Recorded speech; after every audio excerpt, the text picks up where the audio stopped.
What is happening, wonderful people? So I'm a little late to this review, I apologize about that, but the other day I got a chance to go see Five Nights at Freddy's 2, and in this film, 1 year has passed since the supernatural nightmare at Freddy Fazbear's Pizza. Former security guard Mike has kept the truth from his 11-year-old sister Abby concerning the fate of her animatronic friends. When Abby sneaks out to reconnect with Freddy, Bonnie, Chica, and Foxy, she sets into motion a terrifying series of events that reveal dark secrets about the true origin of Freddy's. And that's all I can say without giving too much away. Let's talk about it. What's your favorite scary movie?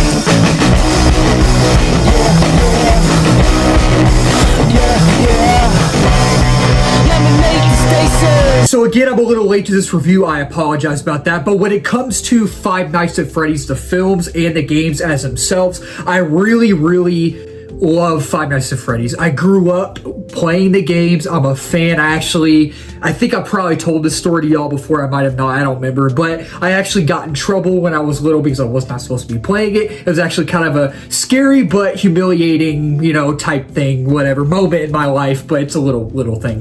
But I grew up playing the games, and I really just, it's kind of funny. I remember when I was younger, before I started actually becoming a fan, before I started actually playing the games, it's kind of funny how I remember seeing things about Five Nights at Freddy's, but then when I actually got into it, when I started playing the games, actually became a fan of it, I was like, oh, I remember that. I remember Chica looking different, but okay, that's Chica. I remember a lot of things about it. And the first film, I walked in really excited. That was one of my most anticipated movies of 2023. And when I walked out, I was like, oh no, I don't know how I feel about that. But it continually grew on me, and it's not a perfect film. It's cheesy. It's not really scary. It's mainly kiddish, but I enjoyed it. And with this film, I was really excited for it because as someone who loves the games, as someone who's a fan of this franchise, the second game is my favorite. The second game has always been my favorite, so that's the reason I was mainly excited for this one. And now after having seen it,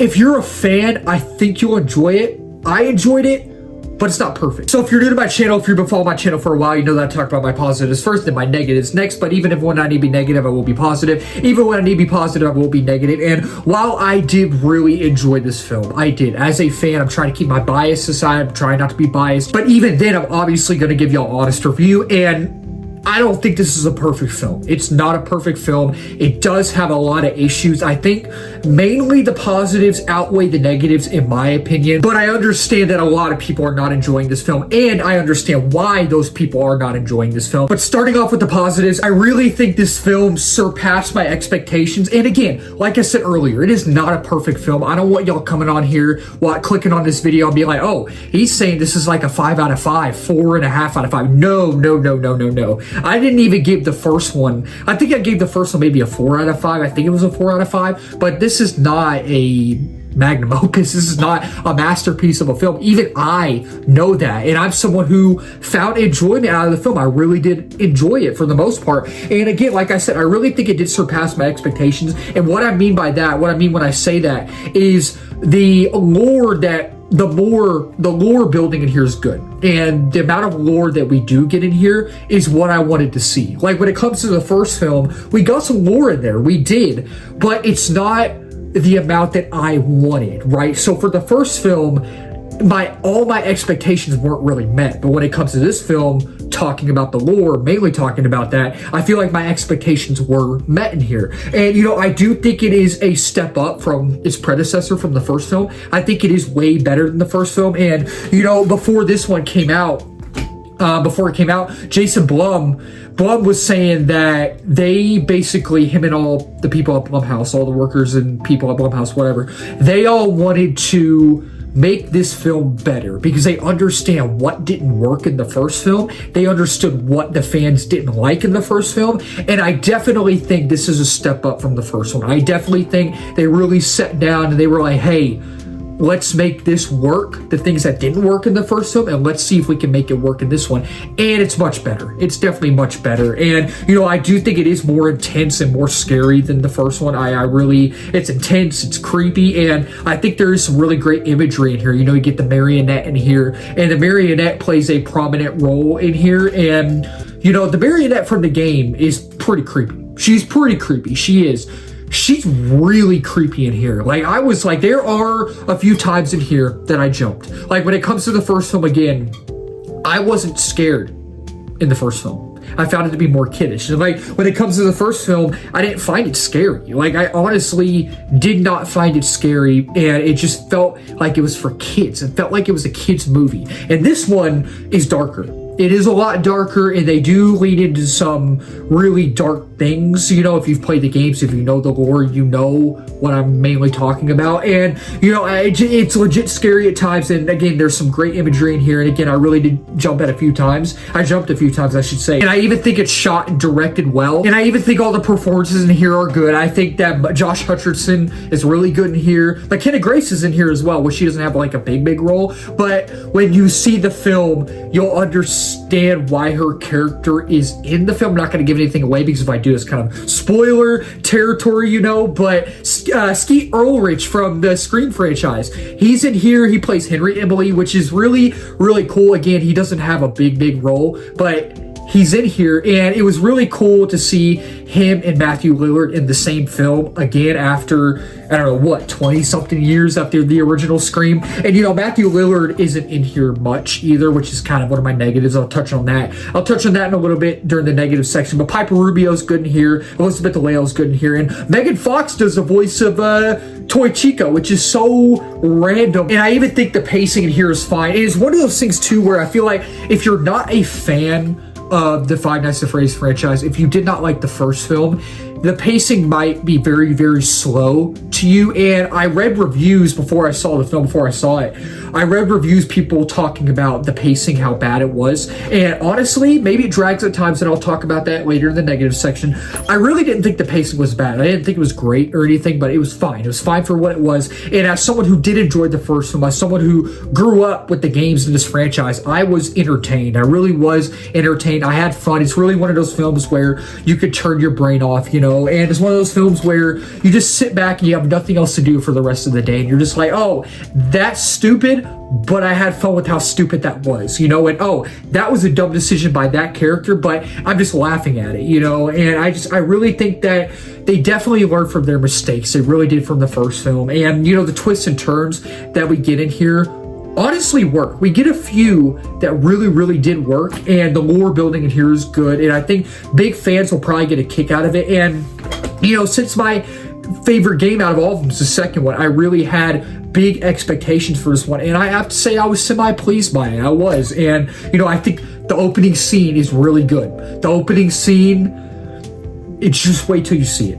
Just wait till you see it. It's a crazy opening scene, but it really sets the tone for the film, and it really just tells you what this film is totally gonna be like. And the animatronics look great in here, and there's just some really cool Easter eggs that the fans will probably freak out about. Now, talking about my negatives, this film does take a while to get going, and like I mentioned earlier, like I talked about earlier, if you're a fan of the first one, the first movie, if you like the first movie, if you're a fan of Five Nights at Freddy's, if you grew up playing the games like I did, I think the pacing, you won't mind the pacing. But if you're someone who didn't enjoy the movie, the first one, if you're someone who did not grow up with the games, if you're not a fan of Five Nights at Freddy's, I think you just probably won't really enjoy your time talking about the pacing. And it does drag at times. Like, I noticed I was sitting there and I'm like, oh, this is starting to drag. This movie's starting to pause at moments that we don't need, like dialogue moments that we could really cut out. We could cut these moments out. And it's not perfect by any means. It's not perfect by any means. And, you know, the scripted dialogue definitely could have been punched up a little bit, I think. And, you know, it never, just like the first film, never shies away from being campy or cheesy. The first one, I feel like, was more campy and cheesy, but this one never shied away from it. Never shied away from it at all. And it's just, the story feels like it is lacking depth, and it definitely is lacking a soul. It definitely feels like that in here. And I needed more of Matthew Lillard. Like, you definitely feel his presence throughout the entirety of the film. You definitely feel his presence around, you know, everybody. But talking about the characters in the film, but he's in mainly flashbacks and dream sequences, right? But you don't really get him much in here, which makes sense because what happened to him in the first film. But there is a post-credit scene as well, which definitely sets up a future movie, a third film, which is really cool. I definitely recommend y'all stay for that, especially if you're a fan of the third game and you know some of the lore, you know, and it's just, the movie at times is funny, but in a stupid way. Like, there are things that happen that I'm just like, there's no way. Like, I'm not going to give any spoilers away. I'm not going to say anything. And this isn't really a spoiler, the thing that happens in this film, but there is and I'm not even joking with y'all, I can't believe they even did this. There is an Avengers level moment at the end of this film. And when you see the movie, you will know exactly what I'm talking about. When you're watching, you'll be like, that's what Hayden, oh my, what? That's what Hayden was talking about. That is so stupid. That is so dumb. Like, just wait. And it definitely had potential to be greater. It did. But, and you know, I think with the first film, talking about the first film as well, and this one, I think the thing that is holding this franchise, these movies back, and I'm not the only one that, everyone would agree with me. I know a lot of people would agree with me when I say this. The one main thing that's holding these films back, this franchise back from greatness, from being greater than it is, the R rating. It needs to be R rated. PG-13 is not helping it at all. If you play the games, if you understand the disturbing, grotesque lore of the games, you'll be like, oh, this needs to be rated R. Why is this PG-13? This should not be PG-13. The third one, they better make rated R. So yeah, overall with Five Nights at Freddy's 2, I was really looking forward to this movie because I am a fan of the Five Nights at Freddy's games and franchise, and the second game is my favorite, so I was really looking forward to this one, and I really did like the first one, even though it's not perfect. This film's not perfect either, by any stretch of the imagination, but with Five Nights at Freddy's 2, I will give this film a 3.5 out of 5 stars, and with Five Nights at Freddy's 2, I will say dedicate your time. You know, a lot of people aren't enjoying it, but if you're a fan, if you just like to turn your brain off, I think you might enjoy it. So that'll wrap up this video. Thank y'all so much for watching. If you're new to the channel, please don't subscribe, like, comment, share on this video. We just hit 1K subs a while back. We're now at 1.2K. Next milestone is 2K, 3K after that, beyond that as well. If you're new as well, I do movie reviews, TV show reviews, trailer reactions, movie live streams, movie news, movie rankings, all that wonderful movie stuff under the movie umbrella. And go, let's talk about the comments down below. Did y'all like this movie? Did y'all not like this movie? Do y'all like the first film better? Do y'all like this film better? Let's talk about it down below. Keep talking movies, wonderful people. Cheers.